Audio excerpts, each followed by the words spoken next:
Je n'ai absolument pas l'impression que l'opposition qui a pris les armes, qui a fomenté avec le Rwanda ce coup contre la République, est dans son bon droit. D'ailleurs, la preuve, c'est que les vrais commanditaires se cachent. Et le vrai commanditaire de cette opposition, c'est mon prédécesseur, c'est Joseph Kabila.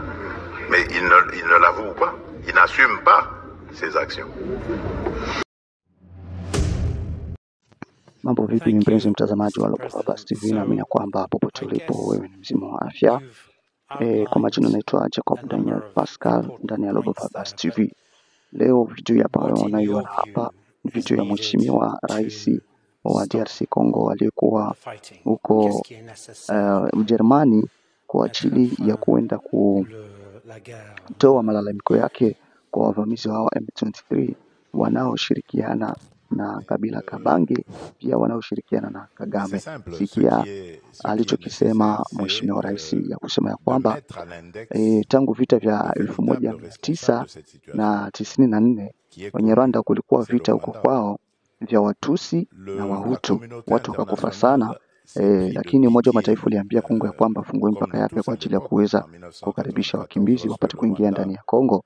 Ndivyo walivyofungua hiyo mipaka, wakimbizi wengi sana kutoka Rwanda kuingia Kongo wakapokelewa Kongo kadiri ya jinsi nchi zingine zinavyopokea wakimbizi wanaokimbia vita. Hao watu wakaingia huko mangambo za Ruchuru, mangambo za huko mangambo za Beni hadi mpaka Goma, wengine wakaja wakashuka hadi mpaka huko Kivu ya Kusini, ngambo za Fizi, ngambo za Uvira. Walivyofika hivyo baada ya vita wakabaki, ndio hao ambao wanaosumbua sasa Kongo. Ndivyo anavyosema hapa, ndio hao ambao sasa wanaanza kusumbua Kongo, wanasapotiwa na wazungu kwa kuwapatia mabunduki na silaha na kuingia ndani ya vita kwa ajili ya kukosesha amani katika east ya Kongo, ili wapate kuiba mali na kuweza kujipanua wenyewe. Hata pia anasema ya kwamba Kagame naye pia anaunga mkono kwa sababu uchumi wake unazidi kupanda usiku baada ya siku. Kagame aliweza kuibuka kuonekana kuwa ana coltan nyingi sana zaidi barani Afrika ya Kati, lakini semekani hizo coltan zinatoka Kongo. Na hapa anathibitisha kwamba hizo coltan baada ya hiyo vita ambavyo vinavyoendelea huko, hizo mali zinaibwa na kuingia katika nchi ya Rwanda na zinapelekwa mpaka Ulaya. Ndio hivyo ambavyo wanaposema hapo, na kusema ya kwamba hawa M23 ambaye yuko nyuma yao ya hao watu ni Joseph Kabila Kabange, rais mstaafu wa Jamhuri ya Kidemokrasia ya Kongo, wakiungana na Kagame. Ndivyo anavyosema, pia wakisapotiwa na wazungu kutoka Ulaya. Ndivyo anavyosema hapa. Mpenzi mtazamaji, upate kuona mwanzo mpaka mwisho. Nimekupatia maneno machache kwa wao ambao sisikie Kifaransa, ili upate kuelewa kipi ambacho kilichomtuma kuja huko Ujerumani, ili wapate suluhisho ya kuweza kutatua vita hivi ambavyo vinavyoendelea mashariki mwa Kongo. Hii ni Global Focus TV. Usikose kusubscribe, kushare, kucomment na kulike. Pour laisser la place à un autre régime qui lui s'est montré beaucoup plus malléable, beaucoup plus compréhensif, celui de Joseph Kabila donc, et a laissé faire, on va dire, beaucoup de choses. Et le Rwanda donc a pris de l'assurance. Le Rwanda a développé son économie, renforcé son économie avec le produit des pillages de nos ressources naturelles. Et avec l'œil, le regard complice de la communauté internationale, puisque ces produits, ils les revendaient à des grandes multinationales et à des États qui ont acheté tout ça et conforté la position du Rwanda. Et aujourd'hui, nous avons le résultat qui est là. Il faut que cette communauté internationale accepte de reconnaître ses responsabilités et règle cette question en même temps que nous. You spoke of the risk of a wider regional war. Vous avez évoqué un scénario où la guerre va élargir, il y aura une guerre, si j'ai bien compris, régionale. Comment vous expliquez ça? Tout simplement parce que le Rwanda a des velléités expansionnistes. Depuis quelques années maintenant, le discours du régime rwandais est de dire qu'une partie de la République de l'Est de la République démocratique du Congo, notamment les territoires de Masisi et de Rutshuru, ont jadis appartenu au Rwanda, au royaume du Rwanda. Ce qui est une aberration, ce n'est pas vrai. Mais cela indique très clairement les intentions. En fait, dans le Masisi, il y a une mine dans un lieu, une localité appelée Rubaya, et c'est là qu'on trouve les minerais de coltan et des 3T, les trois matières très prisées, tungstène, étain et tantal. Et ce sont ces trois matières qui entrent dans la composition de toute la production des appareils technologiques de nouvelles gammes et tout ça.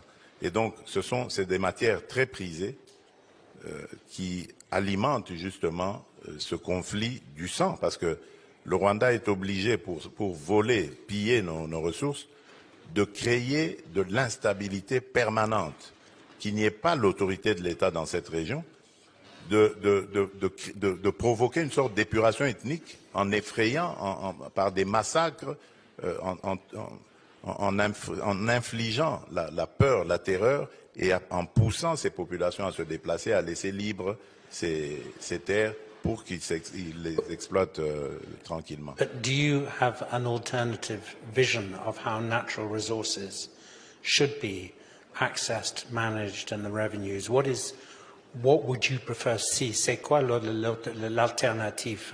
Bien sûr, mais l'alternative, ce sont les investissements. Je crois que il faut faire des contrats qui soient transparents avec des firmes qui travaillent dans le domaine, et c'est ce que nous tuons à dire tous les jours. Nous avons d'ailleurs pour cela porté plainte contre la firme Apple, par exemple, qui était un des bénéficiaires de ce trafic illicite. Et depuis lors, ils ont déclaré qu'ils ne traiteraient plus des matières venues ni du Rwanda ni du Congo. Et donc, nous pensons que nous l'avons fait non pas pour punir Apple, mais pour attirer son attention et la diriger vers les autorités compétentes qui peuvent conclure ce genre de contrat en bonne et due forme. Et c'est ça qu'il faut faire.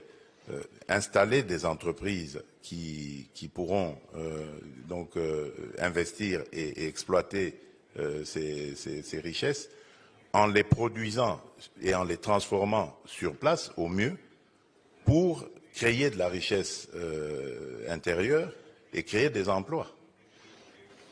Et c'est comme ça que nous pensons, pacifier la région, parce que tous ces jeunes qui vont venir pour chercher du travail, qui vont entrer dans ce circuit professionnel, ne seront plus attirés par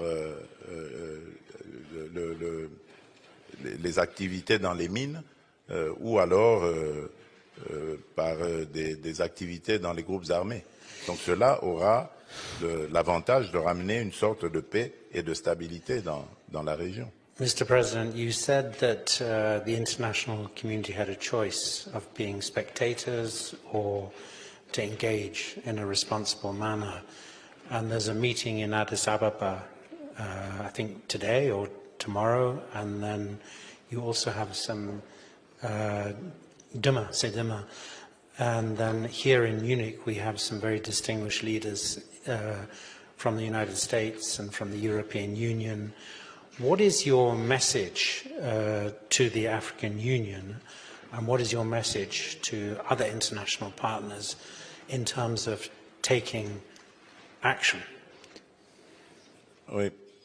Mais le premier message, puisque vous parlez de l'Union européenne, c'est déjà de lui dire de mettre fin à cet accord scandaleux et inacceptable de rachat des matières précieuses, de matières minières critiques, de l'achat au Rwanda de ces matières matières précieuses. Parce que tout simplement, le Rwanda n'a dans son sous-sol aucune de ces matières. Donc ça, c'est le message, le premier que je donnerai. Ensuite, c'est celui de dire, aujourd'hui, il y a un drame humanitaire qui se passe sous nos yeux. Et ces populations qui déjà, avant la chute de Goma, s'étaient agglutinées autour de la ville de Goma par millions, hein, dans des camps de fortune, ont été sommés de quitter ces camps et de retourner dans leur localité d'origine, sans transport, sans garantie de trouver quoi que ce soit là-bas, parce que leurs champs étaient détruits, les écoles et tout ça. Et il y a des enfants parmi eux, donc qui vont devoir refaire la route jusqu'à leur localité, avec toute l'insécurité qui peut subvenir, parce que c'est une zone de guerre. Donc le drame humanitaire que l'on déplorait déjà il y a quelques mois autour de la ville de Goma risque de s'accentuer. Donc il y a une urgence. Ça, c'est ce que je lancerai aussi comme appel. Donc, dans les semaines qui arrivent. Absolument. Même aujourd'hui. Même dans les jours qui arrivent, il faut très vite intervenir, parce que dans leur folie meurtrière, ces envahisseurs ont demandé à toutes ces populations de rentrer sans organiser leur retour. Et il y en a qui ne savent pas où aller, et qui ne savent que faire, parce que il n'y a rien à destination pour vivre. Dans ces camps-là, au moins, il y avait de l'aide humanitaire qui leur permettait de manger, et de vivre plus ou moins, même si les conditions n'étaient pas décentes. Mais là, il n'y a rien. Il y a des jours et des jours de marche sans garantie de pouvoir trouver quoi que ce soit pour se nourrir. Alors, et à des